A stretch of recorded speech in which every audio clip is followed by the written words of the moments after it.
hot teacher started giving us strange homework. Our latest assignment was horrifying. I think every straight guy in my school was attracted to Miss Bell. Everyone in my class would get perfect scores on her homework just so they could get her approval. That was, until the horrifying truth behind her strange assignments was revealed. She wasn't a bad teacher, but her homework was very different from other teachers. For certain students, she'd ask them to come to her house after school so they could complete assignments together, and if they didn't, they'd be forced to fail. The students that got given these assignments just happened to also be the best-looking guys in the class. Of course, they didn't complain. Teenage guys getting invited to their hot teacher's house. Who would turn that down? They just didn't realize her disgusting true intentions. The same can't be said for the girls in the class.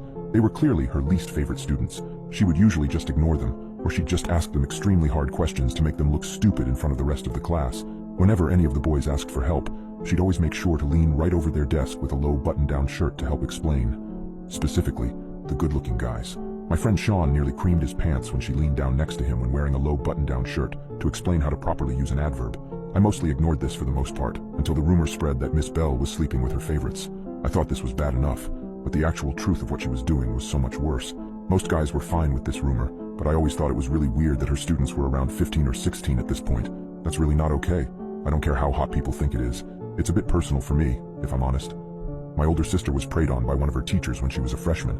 It only came out when she got pregnant at age 14. That guy's still rotting in jail, and when he gets out, I'm gonna probably punch his face till it breaks. I didn't want to just throw around false accusations, so I checked for myself.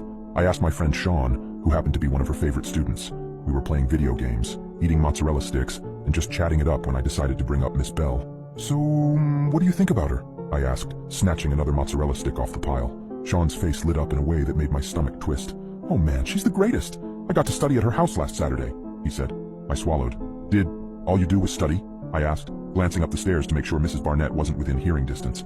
Sean grinned and leaned in close. We did it on her kitchen table, he said. Well, that confirmed it. Dude, she's like 30. That's not cool, I said, jerking away and nearly knocking over Mount Mozzarella.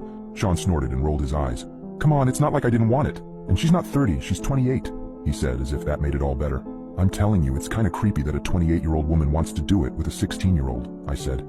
He shrugged, and the conversation ended there. I wish I asked more. Maybe he would have told the truth about what she was really doing.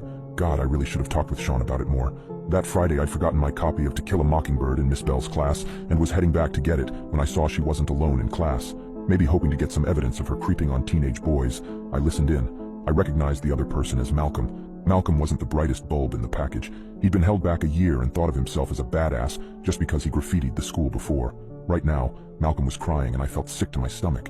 I just don't want to lose you, Tia, he said between choked sobs. Oh, baby. Miss Bell brought Malcolm into a tight hug. You won't lose me.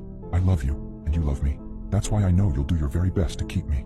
Malcolm sniffled and pulled back, but there was this oddly peaceful smile on his face.